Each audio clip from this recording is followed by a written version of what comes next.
Now that Season 1 of X is over, and has been over for a few weeks at least, how was it? Personally, I really liked the ending to the season.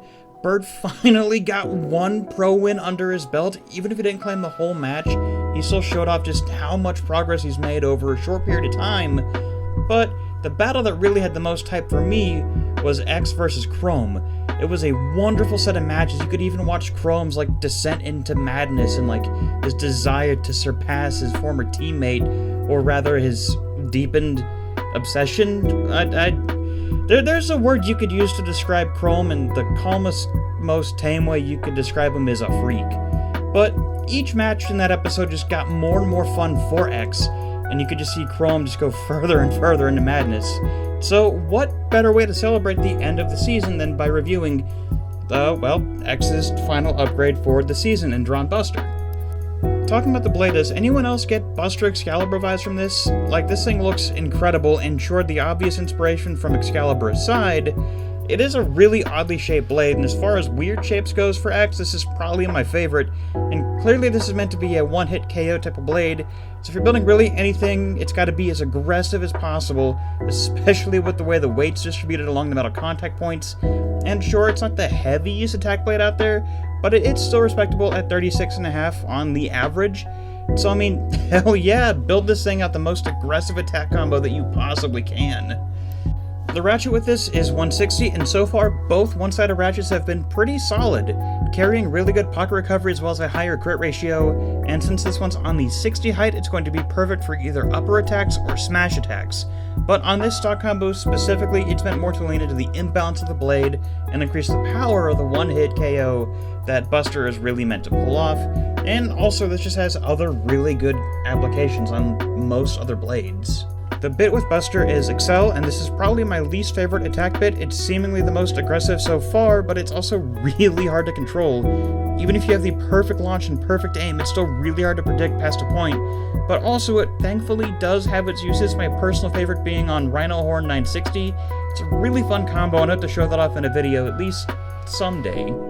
Full combo-wise, this thing looks like a beast. Even stock combo, it looks like it'll take on most bays without much of a challenge, and it feels really nice in hand, despite my copy being very used from the Stadium set. And I'm not gonna lie, from the test battles, this looks like a rough blade to use. It just takes a lot of skill and a lot of practice, and it's not meant for the dual launcher setup that I have.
thank you for those who watched to the very end of the video. If you haven't, please leave a like, comment, and subscribe, and check out my Instagram down below and all that other cool stuff. Also, if you feel inclined and haven't already done so, join the Discord link down below. It's a server full of Beyblade fans of any and all generations, and we'd love to bring more people back into the hobby, or fans who are just looking for a community to get involved with.